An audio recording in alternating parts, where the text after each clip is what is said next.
Respiration in organism, जो हम different kind के जो ऑर्गेनिज्म होते हैं उनके अंदर जो रेस्पिरेशन सिस्टम जो है कैसे चलता है, ये एक पूरा एक प्रोसेस होता है। तो आज हम इसके बारे में जानने वाले हैं। क्लास 7 और चैप्टर 10 रेस्पिरेशन। रेस्पिरेशन का मतलब जो सिर्फ इनहेल और एक्सहेल करना ही नहीं होता है, बल्कि रेस्पिरेशन के अंदर जो है एक पूरा प्रोसेस आता है जिसके अंदर जो हम फूड जो हम खाते हैं उसको जो ब्रेक डाउन वो कैसे किया जाता है, ये सब जो रेस्पिरेशन के प्रोसेस के अंदर आता है। Food provide energy to all living organism. हम जानते हैं कि फूड जो सभी के जितने भी ऑर्गेनिज्म हैं सबको जो है एनर्जी प्रोवाइड करता है। Food is first break down into simple and soluble molecule. सबसे पहले जो फूड को क्या करना होता है कि जो फूड होता है, क्योंकि जो हमने जो फूड लिया होता है वो आपका जो है मिक्स्ड फूड होता है, कॉम्प्लेक्सिक फूड होता है, और उसको जो है सिंपल और सॉल्युबल मॉलिक्यूल के अंदर जो है ब्रेक डाउन किया जाता है। सॉल्युबल जो आसानी से घुल सकते हैं वाटर के अंदर। The simple molecule are then carried to all the cells. और ऐसे मॉलिक्यूल जब जो फूड मॉलिक्यूल उनको ब्रेक डाउन किया जाता है और जो सॉल्युबल हो जाते हैं तो उनके जो सेल के द्वारा जो है यूज किया जाता है। In these molecule combine to produce energy. और सेल के अंदर जो ये मॉलिक्यूल जो है ये एनर्जी को प्रोवाइड करते हैं।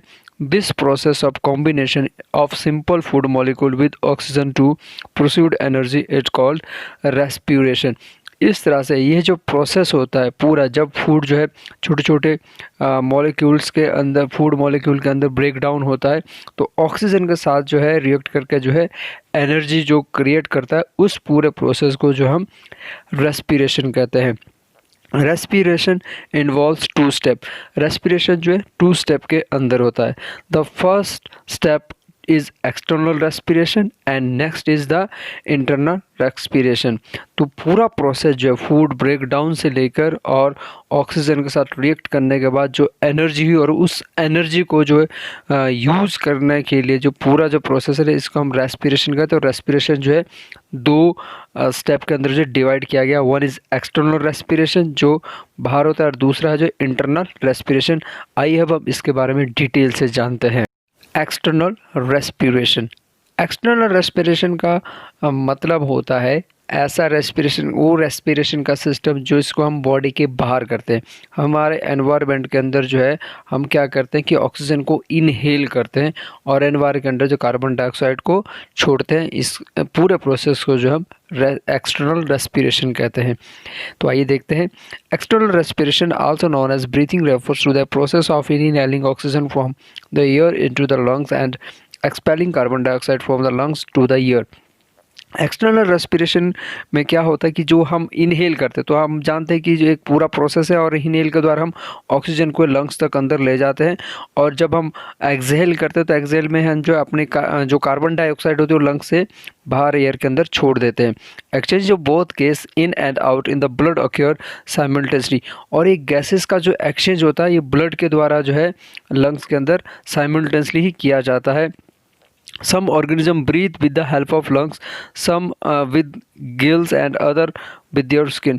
कुछ एक ऑर्गेनिज्म ऐसे होते हैं जो आपका जो एक्सटर्नल रेस्पिरेशन है वो लंग्स के द्वारा करते हैं। कुछ ऐसे भी होते हैं जो गिल्स के द्वारा करते हैं, जैसे कि फ़िश होती है वाटर के अंदर होती है और वहाँ पे वो डिज़ोल्व ऑक्सीजन का और कार्बन डाइऑक्साइड का जो है एक्सचेंज करती है। और कुछ है जो अपने स्किन के द्वारा भी जो आपका जो ये पूरा एक्सटर्नल जो रेस्पिरेशन है उसको करते हैं, क्योंकि उनकी स्किन के अंदर छोटे छोटे पोर होते हैं जिसकी हेल्प से ये सब करते हैं। The land organism take in oxygen from air while aquatic organism use the oxygen dissolved in water. जो लैंड के ऊपर जो ऑर्गेनिज्म होते हैं हम जानते हैं कि हमारे एटमॉस्फेयर के एयर के अंदर जो ऑक्सीजन मौजूद होती है तो वो एयर से जो ऑक्सीजन को लेते हैं। लेकिन जो एक्वाटिक ऑर्गेनिज्म होते हैं वह पानी के अंदर जो ऑक्सीजन डिज़ोल्व होती है उस ऑक्सीजन का वो यूज़ करते हैं। Number 2, internal respiration.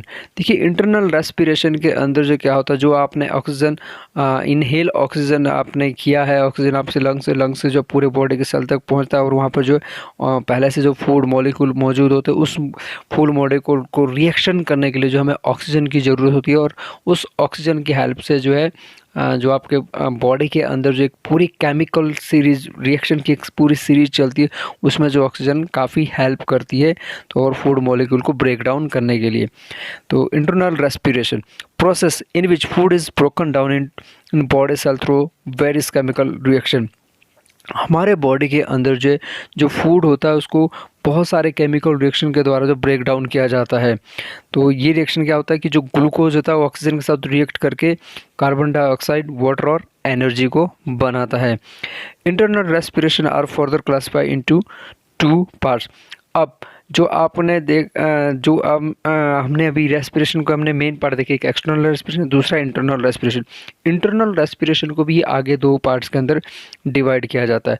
One is aerobic respiration and another is anaerobic respiration. अब हम जानते हैं कि हमारे बॉडी के अंदर बहुत सारे जो केमिकल रिएक्शन होते हैं, उनमें से जब भी हमें फूड को ब्रेक डाउन करना होता है तो हमें ऑक्सीजन की ज़रूरत होती है। तो ऐसे रिएक्शन जो ऑक्सीजन की हेल्प से होते हैं, जिसके अंदर फूड जो ब्रेक डाउन ऑक्सीजन की हेल्प से होता है, उसको हम एरोबिक रेस्पिरेशन कहते हैं। Aerobic respiration take place in the presence of oxygen. Aerobic respiration जो है वो ऑक्सीजन की प्रेजेंस में होता है। Carbon dioxide and water are and the end product of anaerobic respiration. तो जब आपका एरोबिक रेस्पिरेशन होता है तो इसमें जो ग्लूकोज जो ऑक्सीजन के साथ जो रिएक्ट करता है और जो उसके जो प्रोडक्ट बनते हैं वो आपके जो है कार्बन डाइऑक्साइड, वाटर होते हैं। Aerobic respiration happen in the most of the organism. और एरोबिक रेस्पिरेशन जो ज़्यादातर एनिमल्स के अंदर जो है एरोबिक रेस्पिरेशन ही होता है। अब हम पढ़ते हैं एनारोबिक रेस्पिरेशन। एनारोबिक रेस्पिरेशन ऐसा रेस्पिरेशन होता है जो ऑक्सीजन की एब्सेंट में होता है। इसमें भी आपके जो प्रोडक्ट बनते हैं, आपकी जो एनर्जी बनती है वो एरोबिक रेस्पिरेशन की कंपेयर में कम बनती है। तो aerobic respiration takes place in the absence of oxygen. तो एरोबिक रेस्पिरेशन जो है वो ऑक्सीजन की एब्सेंस में बनता है होता है। Anaerobic respiration usually happens in the most of the microbes. और इस तरह का जो रिएक्शन है, मतलब एनारोबिक जो आपका रेस्पिरेशन होता है, ये ज़्यादातर जो माइक्रोब्स के अंदर होता है। Alcohol and carbon dioxide are formed at the end of the anaerobic respiration.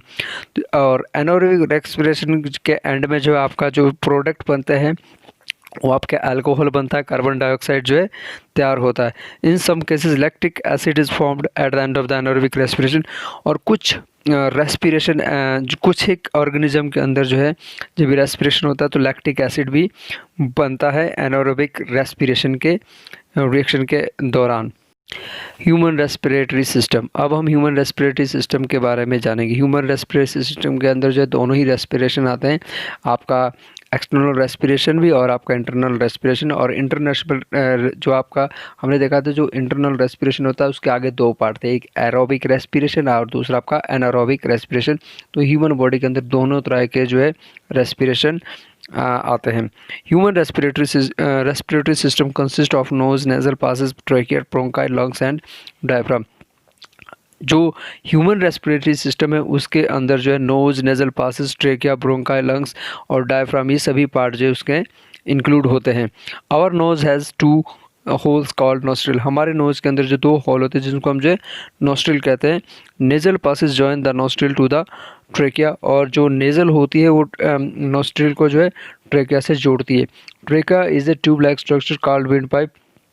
Trachea जो एक ट्यूब लाइक स्ट्रक्चर होता है जिसको हम विंड पाइप भी कहते हैं। The trachea divided into 2 parts at the lower eight the and called bronchi.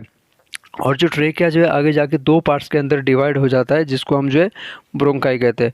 One bronchioles goes to the left lungs and another goes to the right lung.